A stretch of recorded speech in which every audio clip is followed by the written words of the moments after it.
السلام عليكم ورحمة الله وبركاته. الحمد لله وكفى والصلاة والسلام على من لا نبي بعده أما بعد.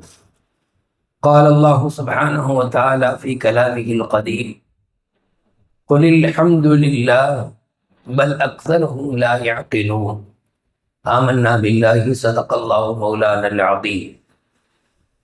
கண்ணியத்திற்கும் மிகுந்த மரியாதைக்கும் உரித்தான மேலான பெரியவர்களே, பாசத்திற்குரிய சகோதரர்களே, கண்மணி நபிகள் நாயகம் ஸல்லல்லாஹு அலைஹி வஸல்லம் அவர்களின் கண்ணியமான உம்மத்துமார்களே, அல்லாஹ் ரப்புல் ஆலமீன் நமக்கு வழங்கிய வேதமாம் குர்ஆனிலே பல வகையான வார்த்தைகளை பயன்படுத்தி இந்த உலகத்தில் நம்முடைய உணர்வுகள் எப்படி இருக்க வேண்டும், ஒரு முஃமினுடைய உணர்வு என்ன மாதிரியாக வெளிப்பட வேண்டும் என்பதை ரப்புல் ஆலமீன் அல்லாஹ் வார்த்தைகளில் கூட உணர்த்துகிறான். குர்ஆனில் நீங்கள் அதிகம் பார்க்கலாம்.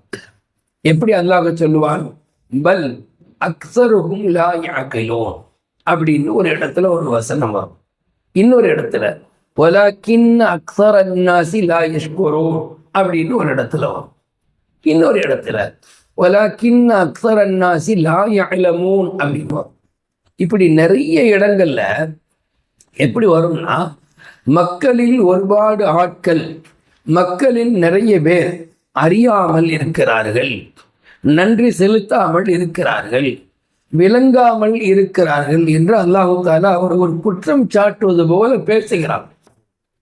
அதற்கு எதிரில், அதற்கு ஆப்போசிட்டில் பார்த்தால் அல்லாஹ் சொல்வான், வகலீலும் மின் இபாதிய ஷக்கூர், என்னுடைய அடியார்களிலே நன்றி செலுத்துபவர்கள் குறைவு என்று அல்லாஹ் சொல்றான்.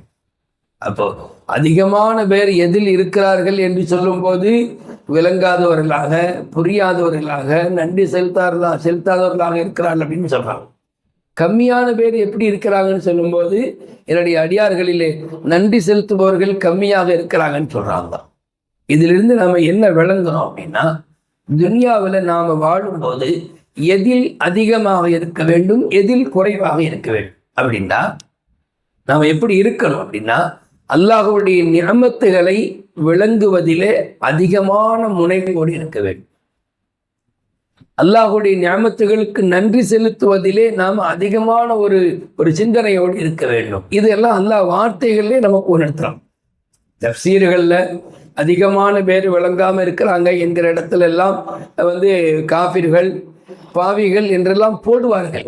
ஆனாலும் அதிலே நமக்கும் ஒரு உறுத்துதல், ஒரு உணர்வு இருக்கிறது. என்னண்டா, நம்மளே அதிகமான பேர் அல்லாஹ்வுடைய நியாமத்துகளை, அல்லாஹுவை விளங்காமல் வாழ்ந்து கொண்டிருக்கிறோம். அவனுக்கு நன்றி செலுத்தக்கூடிய விஷயத்தில் ரொம்ப குறைவுள்ள நபர்களாக வாழ்ந்து கொண்டிருக்கிறோம். அல்லாஹ் என்ன சொல்லிட்டான்?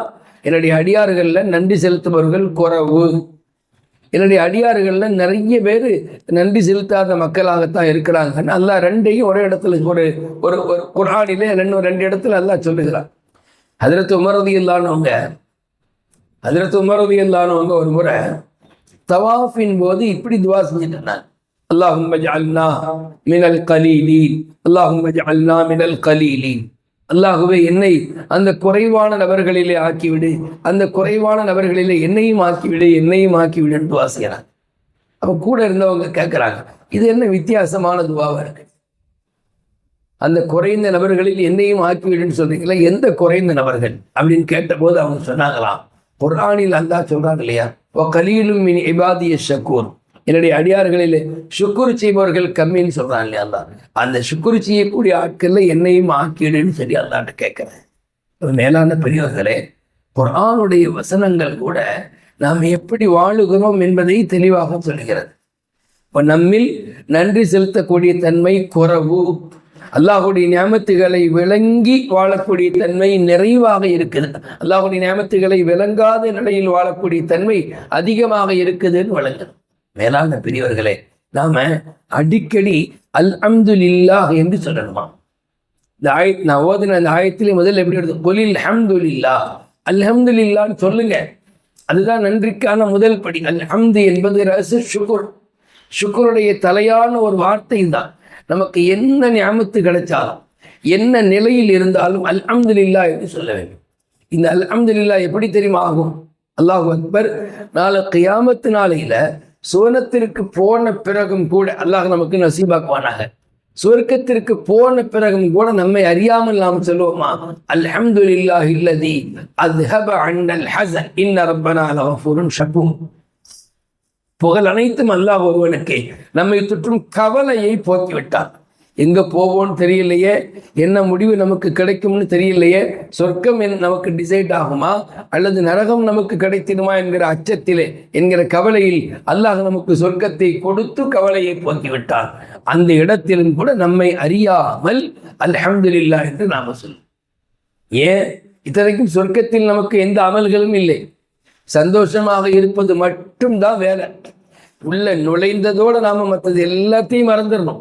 நன்றி செலுத்தணும், கொல்லணும் அப்படிலாம் அவசியம் இல்லை. நாம் உலகத்தில் அல்லாஹ் சொன்னபடி வாழ்ந்தோம், அல்லாஹ் சொர்க்கத்தை கொடுத்துட்டான்.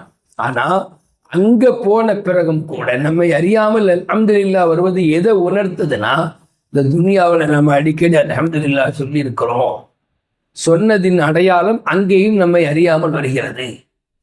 இப்படிதானே சொல்லுவாங்க, பாடுகிற வாயும் ஆடிய காலும் சும்மா இருக்காது. அப்ப நம்முடைய வாயில என்ன வரணும்? அடிக்கடி அல்ஹம்துலில்லாஹ் வரணும். அப்படி வந்துச்சுன்னு சொன்னா ஷுக்ர் செய்யக்கூடிய அடியார்களை நாமளும் ஆயிரும். இல்லைண்டா அல்லாஹ் காப்பாற்றணும். வலாக்கின் அக்ஸரன் நாஸி லா யஷ்குரூன். மக்கள்ல நிறைய பேர் ஷுக்ர் செய்யாதவங்களா இருக்காங்கன்னு அல்லாஹ் சொல்றான் பார்த்தீங்களா, அதுல ஆயிரும். மேலான பெரியவர்களே, ஒரு ரகசியம் என்ன தெரியுமா? நம்முடைய நிஅமத்துகள், நம்முடைய ஆரோக்கியம் உட்பட எல்லா பாக்கியங்களும் அதிகமாகுவதற்கு ஷுக்குரை விட ஒரு எளிய அமல் ஒண்ணுமே இல்லை. நீங்க தொழுது அல்லாஹ்வுக்கு நன்றி செலுத்துவதை விட அது அப்புறம், அது second third level. First level என்ன தெரியுமா? அல்ஹம்துலில்லாஹ்னு சொல்லி பாருங்க. எந்த விஷயத்துக்குமே, ஒரு கரண்ட் போய் கரண்ட் வந்துச்சு, அல்ஹம்துலில்லாஹ். என்னங்க இது, அவன் கரண்ட் ஆஃபீஸில் அவன் ஆஃப் பண்ணா, அவன் ஆன் பண்ணா, அதெல்லாம் லாஹிரி அஸ்பாபுகள், அதெல்லாம் வெளிரங்கமான விஷயங்கள். உண்மை என்ன? ஒரு தடவை ஆயிஷா ரலியல்லாஹு அன்ஹா அவர்கள் வீட்டில் இருக்கிற போது விளக்கு அணைந்தது. நபி அவர்கள் இன்னா லில்லாஹி வ இன்னா இலைஹி ராஜிஊன் என்று சொன்னார்கள். ஆயிஷா அம்மா கேட்குறாங்க, இதுக்கு இல்லாமா இன்னா லில்லாஹ் சொல்றீங்க? இன்னைக்கும் கூட நம்மள நிறைய பேருக்கு இந்த இன்னா லில்லாஹ்ங்கிறது மரண செய்தி வந்தால் தான் சொல்லணும்னு நினைக்கிறேன். சின்ன சின்ன சிரமங்களும் கூட நமக்கு ஏற்பட்டு விட்டால் உடனே இன்னா லில்லாஹி வ இன்னா இலைஹி ராஜிஊன் அப்படின்னு சொன்னோம்னா அந்த முசீபத்தின் போது நாம் அல்லாஹ்வின் பக்கம் சாஞ்சிட்டோம்னு அர்த்தம்.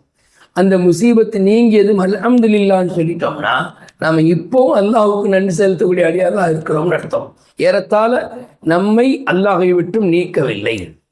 அஹ்மது பின் ஹம்பல் ரஹ்மத்துல்லாஹி அலைஹி மிகப்பெரிய மாமேதை அவர்கள் தன்னுடைய உஸ்தாத் ஹாத்தமுல் அஸம் இடத்துல கேட்குறாங்க, மக்களுடைய தீங்கிலிருந்து, மக்களுடைய குறைகளிலிருந்து நீங்குவதற்கான வழி என்னன்னு கேட்டபோது அவங்க சொன்னாங்களாம், உனக்கு என்ன கடமையோ அதை நீ செய்து கொண்டே இரு, உனக்கு என்ன வேண்டுமோ அதை அல்லாஹ்விடத்தில் கேட்டுக்கொண்டே இரு.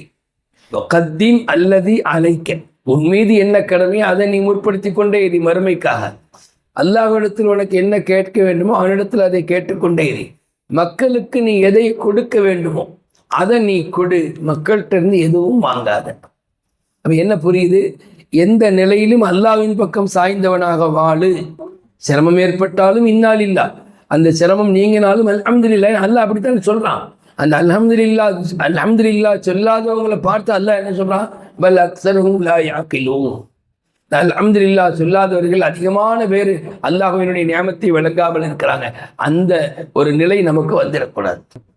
சகலமும் அல்லாஹ் தந்தது. இப்ப சுபகுடைய தொழுகை நாம பள்ளிக்கு வந்திருக்கிறோம்னு சொன்னா இது அல்லாஹ் நமக்கு செஞ்ச நியமத்து. நமக்கு விழிப்பை கொடுத்தான், வருவதற்கான எண்ணத்தை கொடுத்தான், இது எல்லாத்தையும் கொடுத்ததுக்கு அல்ஹம்துலில்லாஹ். இந்த அல்ஹம்துலில்லாஹ் சொல்லிவிட்டால் மேலான பெரியவர்களே, நாம எதில் ஆயிடுவோம்? வகலீலும் மின் இபாதியஷ் ஷகூர். என்னுடைய அடியார்களில் நன்றி செலுத்துவோர் கம்மின்னு அல்லாஹ் சொன்னானே, அந்த கம்மியான நபர்களும் நாம ஆயிடுவோம். அட கம்மிங்கிறது 10-20 அல்ல, பெருங்கொண்ட எண்ணிக்கையோடு ஒப்பிடும் போது ஷுக்ர் செய்யக்கூடியவங்க கம்மி. அப்ப ஷுக்ர் செய்யக்கூடிய ஆட்களும் உண்டு. அவர்களில் நம்மை இணைத்துக் கொள்வதற்கான வழி என்ன தெரியுமா? எந்த நேரத்திலும் அல்ஹம்துலில்லாஹ் என்று சொல்லிக் கொண்டிருக்க வேண்டும்.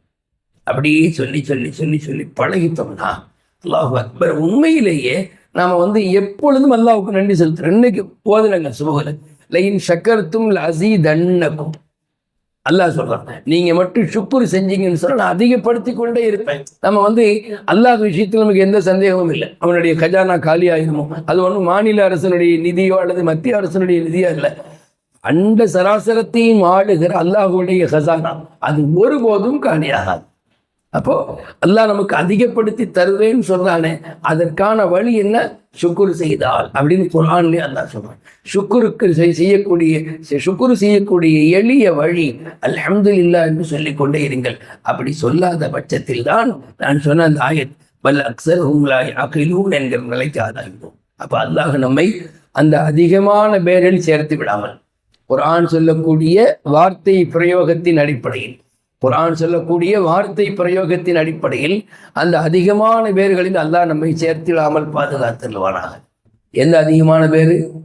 விளங்காத, புரிந்து கொள்ளாத, நன்றி செலுத்தாத அதிகமான பேர்களில் நம்மை ஆக்கிவிடாமல் சுக்குர் செய்யக்கூடிய கம்மியான அடியார்களில் அல்லாஹ் நம்மை சேர்த்தல் புரிவானாக. இதற்கு நாம் நம்முடைய பிள்ளைகளுக்கும் கூட அந்த விஷயத்தை, சின்ன பிள்ளைங்க பாடமே அது இருக்கணும். என்னண்டா, நீ எதற்கும் அல்ஹம்துலில்லாஹ் சொல்லுப்பா. நீ எதுக்கும் சின்ன சின்ன விஷயத்துக்கு ஒரு நல்லது நடந்துச்சுன்னு சொன்னா மாஷா அல்லாஹ் சொல்லு, சுப்ஹானல்லாஹ். எல்லாம் அந்த தஸ்பீகாத்துகளுடைய அர்த்தத்தை நீங்க பார்த்தீங்கனாலே உங்களை அறியாமலே உங்களுடைய நாவல் அது வந்துடும். அவ்வளோ அழகான அர்த்தம். சுப்ஹானல்லாஹ்க்கு என்ன தெரியுமா அர்த்தம்? அது ஆச்சரியத்தினுடைய அடையாளம். என்னண்டா, இதை பார்க்குறீங்களே, இதை விட ஆச்சரியமானவன் அல்லாஹ். அவன் உலகத்தை இயக்கி கொண்டிருக்கிறான், உலகத்தின் தேவைகள் நிறைவேற்றி கொண்டிருக்கிறான் அப்படிங்கிற அந்த பொருள் படர்ந்த வார்த்தைகள். மேலான பெரியவர்களே, நாமும் நம்முடைய பிள்ளைகளும் அல்லாஹ் எந்த குறைவான நபர்கள் நன்றி செலுத்துவார்கள் என்று சொல்கிறானோ அவர்களில் நாம் சேருவோமாக. அல்லாஹ் நமக்கு அந்த தௌஃபீக்கை தருவானாக.